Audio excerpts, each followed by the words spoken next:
लग्नानंतर होईलच प्रेम या मालिकेचा आजचा म्हणजे 18 नोव्हेंबरचा रिव्ह्यू तुम्ही ऐकत आहात मंडळी. काय झालं, आज TTMचा रिव्ह्यू उशिरा आला, त्यामुळे हा रिव्ह्यू द्यायला जरा उशीर झाला. हा एपिसोड सुद्धा आज जरा उशिराच आला होता. तर असो, आता तिथे पार्थ विचार करत असतो की काय खूण असावी आम्हा दोघांच्या नात्याची. तेवढ्यात पिहू येते तिथे आणि पार्थला म्हणते, ए दादा, तुझ्याकडे छोटा ब्रश आहे का? पार्थ म्हणतो, हो आहे ना. आता त्याने तिला ब्रश दिलाय आणि ती ही पिहू म्हणते, दादा मी इथे बसते जरा, मला ते कॅलिओग्राफीची प्रॅक्टिस करायची आहे. पार्थ म्हणतो, हो बस ना बेटा. आता पार्थ तिथे विचार करत असतो बाजूला उभं राहून, आणि इकडे पिहूने काव्या आणि पार्थ या दोघांचं नाव लिहिलेलं असतं. ते कॅलिग्राफी का काय ती करते ना प्रॅक्टिस, ती तर तिने ते लिहिलेलं असतं. तर सहज ती विचारते, काय रे पार्थ दादा, कशाला किती वेळच्या फेऱ्या मारतोयस, काय झालंय? पार्थ म्हणतो, काही नाही ग, ते जरा. आता पिहू म्हणते, जरा काय? पार्थ आता तिला सांगणार असतो, पण त्याला असं वाटते ही छोटी आहे, हिला सांगावं का, म्हणून तो आता त्याचे शब्द मागे घेतो आणि म्हणतो, अगं काही नाही, सहज विचार करतोय. पिहू म्हणते, ए दादा जर आलेच मी, असं म्हणून पिहू तिथून काहीतरी घ्यायला जाते तिच्या खोलीत. आता पार्थ विचार करत असतो, एखादी सिनेमन कॉफी मिळाली असती तर बरं झालं असतं. तेवढ्यात काव्या सिनेमन कॉफी घेऊन येते आणि समोर पिहूचे ब्रश, पेन, बरंच काय काय ठेवलेलं असतं. त्यावरनं या काव्याचा पाय घसरतो तशी ती पार्थच्या अशी जवळ येते आणि पार्थ तिला सावरतो. दोघे एकमेकांकडे बघायला लागतात. काव्याच्या हाताने ती सिनेमन कॉफी सांडते खाली. आता कॉफी किती पातळ असते बरं. ती कॉफी जेव्हा सांडते ना त्या पेपरवर, तेव्हा खूप घट्ट दाखवली आहे. आता पार्थ काव्याकडे खूप वेळ बघतो आणि त्या कॉफीवर मुळे पार्थला आता या दोघांसाठी मंगळसूत्रावरती काय खूण करायची ते आठवतं. आता बघा काय होतं. काव्या आता जरा स्वतःला सावरते. पिहू आल्यावर दोघांनाही हसते ना, म्हणून. काव्या म्हणते, काय हो देशमुख, काय चाललं होतं तुमचं इथे? पार्थ म्हणतो, काय तुम्ही पण कशा चालता? काव्या म्हणते, मग कशाला धरलं, मला पडू द्यायचं असतं. आता हा पार्थ म्हणतो, अरे तुम्ही माझ्यासाठी सिनेमन कॉफी आणली आणि बरं झालं पडल्यात. आता काव्या त्याच्याकडे बघते रागाने, तेव्हा म्हणतो, अरे अरे सॉरी, अशा कशा पडल्यात असं विचारायचं होतं मला. काव्या म्हणते, हे काय आहे इथे? पिहूच्या पेन्सिल, ब्रश, काय काय ठेवलंय, त्यावरनं मी घसरले ना आणि पडले. मग आता पार्थ म्हणतो, काय ग पिहू, असं कसं इथे ब्रश वगैरे टाकून जातेस ग? मग पिहू म्हणते, दादा जे झालं ते चांगलं झालं ना. मग हा पार्थ हसतो बरं का आणि म्हणतो, हो खरंय तुझं. आता काव्या त्याच्याकडे रागाने पाहायला लागते आणि मग पार्थ म्हणतो, काय ग पिहू, अगो काही पण बोलतेस बदमाश. मग आता काव्या म्हणते, हो ना पिहू, तू बदमाश झाली आहेस.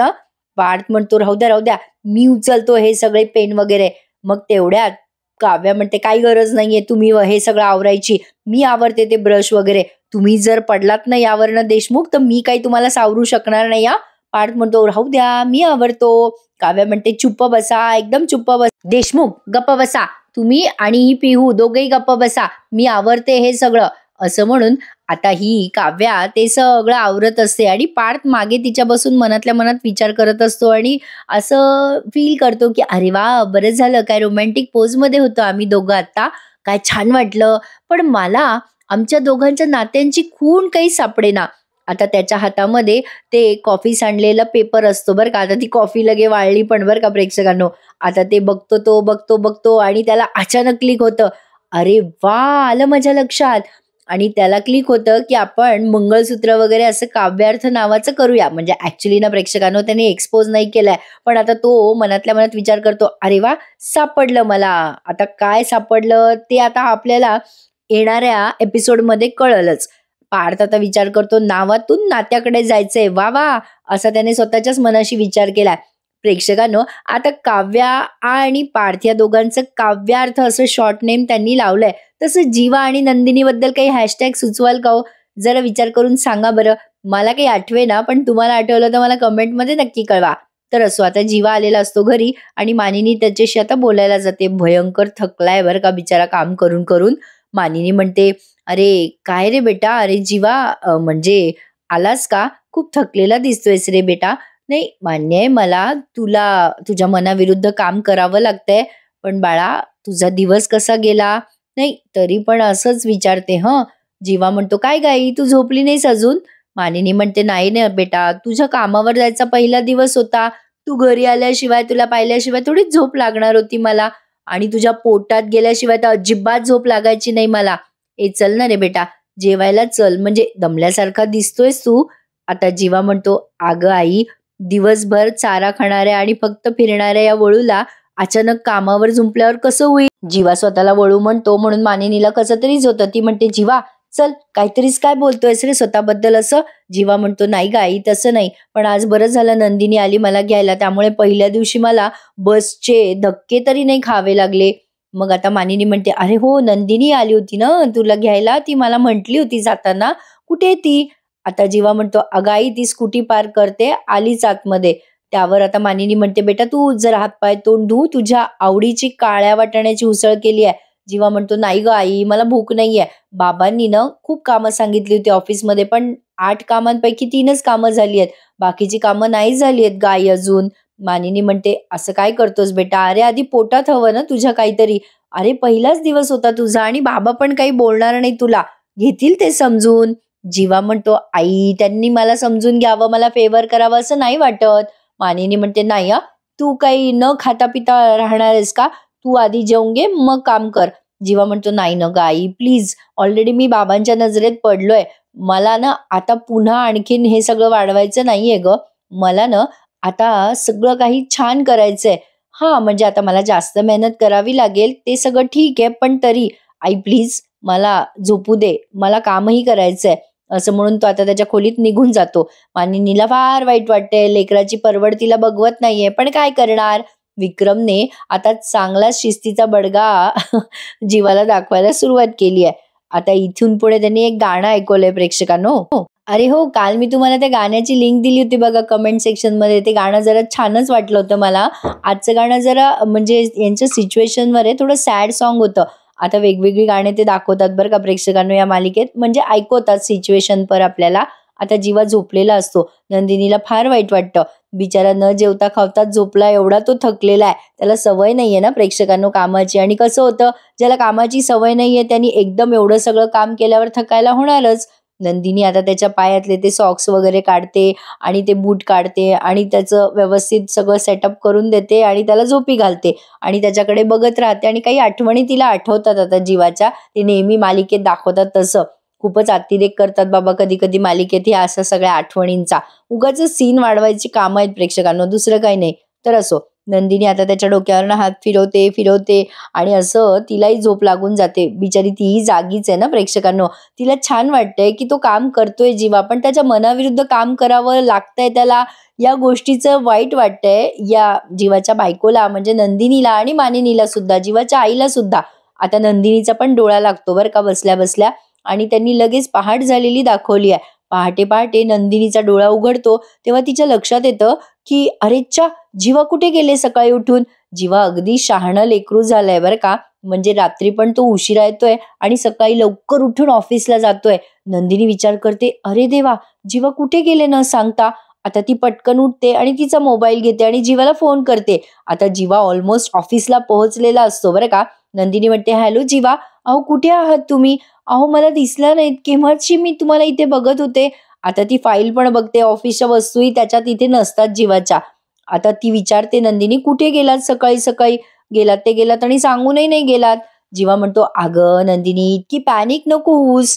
तू झोपेत सकाळी इतकी छान दिसत होतीस ना की तुला उठवावं असं वाटलं नाही मला. मी आता ऑलरेडी पार्किंग मध्ये ऑफिसच्या. नंदिनी म्हणते, अरे बापरे, इतक्या लवकर? अहो ऑफिस अजून उघडलं पण नसेल ना. जीवा म्हणतो, हो तेच तर. असं समज की आज मी ऑफिस उघडायला चाललोय, म्हणजे आज मी ऑफिसचा एम्प्लॉई पण असेल आणि ऑफिसचा वॉचमन पण. नंदिनी म्हणते, मला कळत नाही जीवा, एवढी काय घाई झाली होती तुम्हाला? जीवा म्हणतो, अगं कामं पेंडिंग होती नंदिनी, आणि अगं काल रात्री पण माझा डोळा लागला, त्याच भीतीने दचकून सकाळी लवकर डोळा उघडला बघ माझा. कामं राहिलीत ना नंदिनी, ती करायला हवी की नाही? नंदिनी म्हणते, हो हरकत नाहीये, पण अहो जीवा, सकाळी घाईघाईत निघून गेलात, रात्री पण जेवला नाहीत, नाश्ता सुद्धा नाही केलाय सकाळचा, असं कसं हो? मग जीवा म्हणतो, अगं नंदिनी, काम करणं महत्वाचं आहे ना.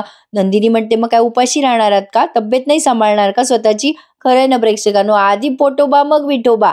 आधी खाऊन घ्यायचं बाबा, मग बाकीची कामं करायची. म्हणजे मी पण तशीच करत असते म्हणा शक्यतो, पण होतं म्हणा असं कधी कधी, मलाही असं होतं. रिव्ह्यू देताना भान राहत नाही आणि मग नाश्ता करते मी सगळं रिव्ह्यू झाल्यावर. असो, खाल्लं की जरा जीवावर येतो मग काम करणं. तर आता जीवा म्हणत असतो, अगं नंदिनी, कामावरनं मला कोणी हिणवलं तर तुला चालेल का? नंदिनी म्हणते, असं का बोलताय तुम्ही जीवा? नंदिनी आता खूपच काळजी करते जीवाची. जीवा म्हणतो, ए नंदिनी, हे बघ, माझ्याकडनं काही चूक व्हावी असं मला वाटत नाहीये ग. आणि बाबांना माझ्याबद्दल प्राऊड फील व्हायला हवं की अगं मी वेळेत काम पूर्ण केलं याचं कौतुक वाटेल ना बाबांना नंदिनी. नंदिनी म्हणते, हो, पण तुमच्या पोटात अन्नाचा कण नाहीये आणि माझ्याही घशाखाली घास जाईल का मग? आता जीवा म्हणतो, बरं बरं, मी सगळी कामं लवकर लवकर करतो आणि जेवतो इथे, आणि तू पण सगळी कामं तुझी कर आणि जेवून घे दुपारी. बरं चल, मी फोन ठेवतो. नंदिनी आता फोन ठेवते, पण आता ती ठरवते की जीवासाठी छान डब्बा वगैरे घेऊन जायचं ऑफिसमध्ये. आता ती घेऊन जाते बरं का प्रेक्षकांनो. आणि मग काय होतं ना ते बघा, प्रोमोमध्ये दाखवले त्यांनी पुढे. इकडे या वसुआत्या या रम्यासाठी प्रार्थना करत असतात देवघरामध्ये. वसुआत्या देवाजवळ म्हणत असतात की माझ्या रम्याचं स्वप्न पूर्ण कर रे देवा, पार्थशी लग्न करण्याचं आमच्या गुरुजीचं भाकीत खरं होऊ दे. तेवढ्या तिथे रम्या येते, तेव्हा वसुआत्या तिला म्हणतात, हे काय रम्या, अगं तू ऑफिससाठी तयार नाही झाली का वर्क फ्रॉम होम करणार आहेस तू आज? रम्या म्हणते, अगं नाही ग आई. मग वसुआत्या म्हणतात, मग रम्या म्हणते, अगं मी लंच टाइमला ऑफिसला जाणार आहे, अगं जरा लेट जाणार आहे आई. वसुआत्या म्हणतात, का ग? रम्या म्हणते, अगं आई, तो पेनड्राईव्ह मला माणूस आहे ना, हळू हळू हळू बोल. वसुआत्या म्हणतात, काय सांगतेस तू? रम्या म्हणते, हो, तो येतोय आता. मग वसुआत्या म्हणतात, बरं झालं बाई, देवाजवळ हेच मागत होते मी, देवाने माझी इच्छा पूर्ण केली. काय झालं ग, त्या पेनड्राईव्ह मध्ये काही सापडलं का? रम्या म्हणते, काही कळलं नाही ग आई, तो घरी येऊन देणार आहे आपल्याला आणि सांगणार आहे सगळं. वसुआत्या म्हणतात, बरं झालं बाई, घरी येऊन सांगणार आहे म्हणजे काहीतरी रिकव्हर झालं असेल त्या पेनड्राईव्ह मधलं.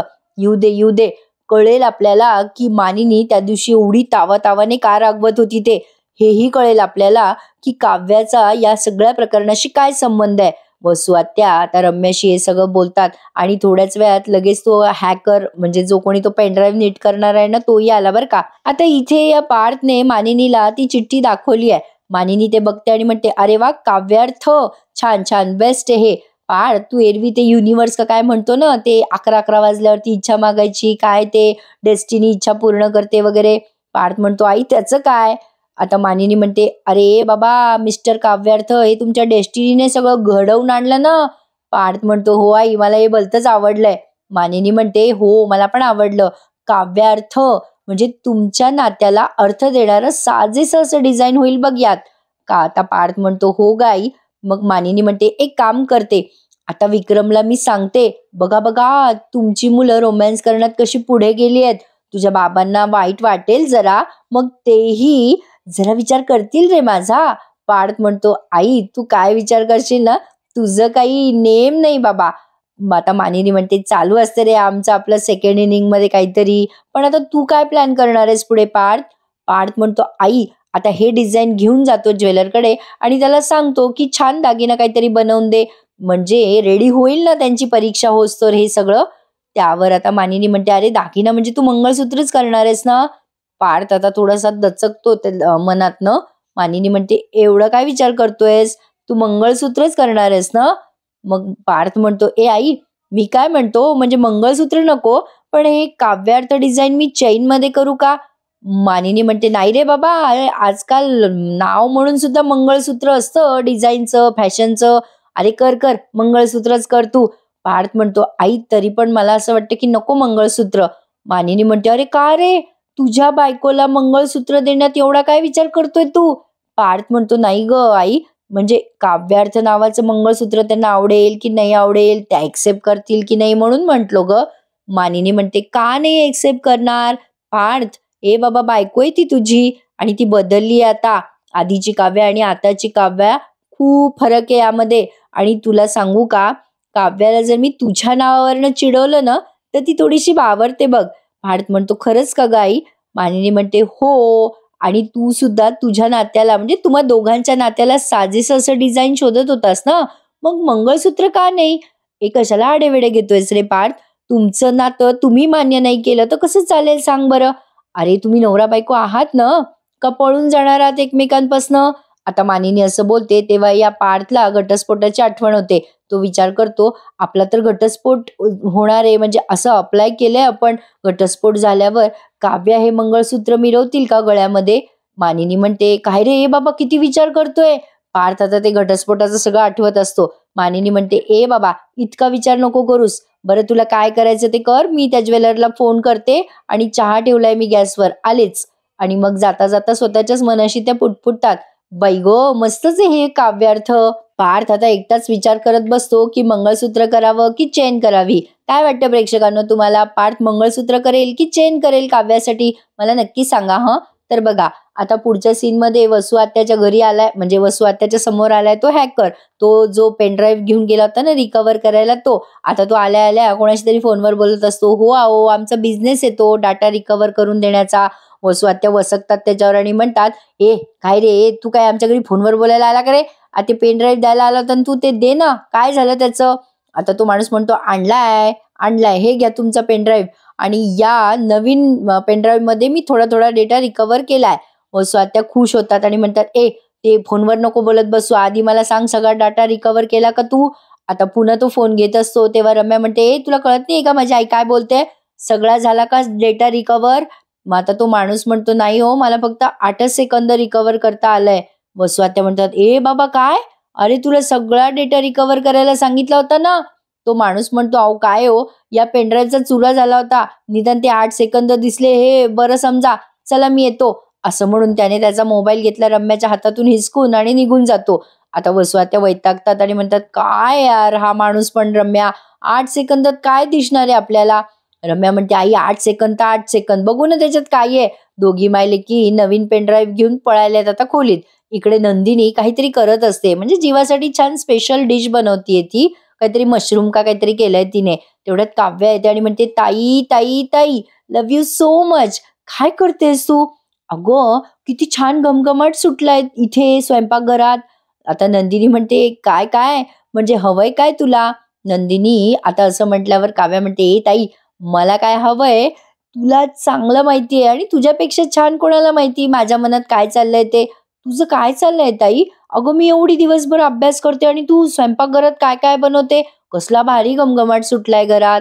नंदिनी म्हणते, अगं मी जीवासाठी मशरूम पुलाव केलाय, त्यांना आवडतो ना. काव्या म्हणते, नाही ग, पण मला असं काहीतरी वेगळा वेगळा खमंग वास येतोय. मग नंदिनी म्हणते, तुला जो खमंग वास येतोय ना, तो या डिंकाच्या लाडवाचा आहे.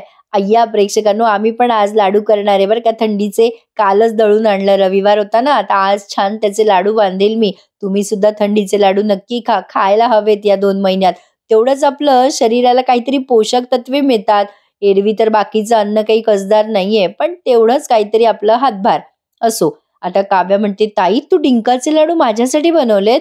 नंदिनी म्हणते, मला माहितीये तुला डिंकाचे लाडू खूप आवडतात. आई दरवर्षी बनवते ना तुझ्यासाठी, म्हणजे आई नेहमी लाडू बनवायची आणि तुला म्हणायची रोज डिंकाचा लाडू आणि 1 कपभर दूध, दिवसभर भूक लागणार नाही आणि एनर्जी पण भरपूर. परफेक्ट हा.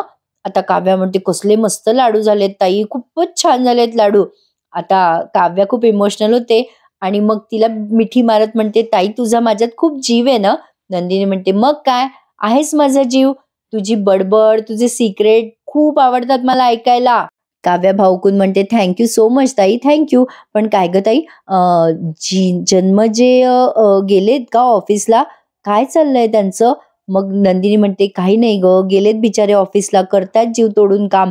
बाबांनी जी काही सक्ती केली आहे ना त्यांच्यावर, त्यामुळे थोडी काळजी वाटते ग काव्या. आता एवढंच नंदिनी बोलते आणि एपिसोड संपून जातो. आता पुढच्या भागात बघा, या रम्याला आणि वसू आत्याला 8 सेकंदात काय दिसलंय कोणाच ठाऊक, आता उद्या कळेल आपल्याला. आणि इकडे नंदिनी गेलेली असते जीवासाठी डब्बा घेऊन. आता तेवढ्यात विक्रम येतात आणि म्हणतात, नंदिनी आमच्या ऑफिसमध्ये छान कॅन्टीन आहे बरं का, आणि उत्तम जेवण मिळतं इथे, उद्यापासून तू डब्बा नाही घेऊन आलीस तरी चालेल. आता असं जेव्हा बोलतात विक्रम, तेव्हा नंदिनी त्यांच्याकडे पाहतच राहते. इकडे हा पार्थ काव्याला जेव घालतो आणि म्हणतो, लग्नाच्या पंक्तीमध्ये मी तुम्हाला जेव नाही घालू शकलो घास. पार्थ नेमका काय बोलला ना तो शब्द मला काही नीट कळलं नाही बरं का. संसाराच्या पंक्तीमध्ये असं काहीतरी म्हटला, तो घास भरवतो असं काहीतरी म्हटला तिला. आता ती पार्थच्या हाताने जेवतीये काव्या.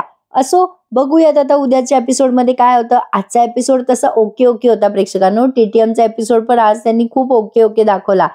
मंडळी उद्या भेटूयात, काहीतरी नवीन दाखवतील या आशेने. तोपर्यंत चॅनलला सबस्क्राईब करा. रिव्ह्यू आवडल्यास नक्की लाईक करायला विसरू नका हा मंडळी. भेटूयात उद्या. धन्यवाद.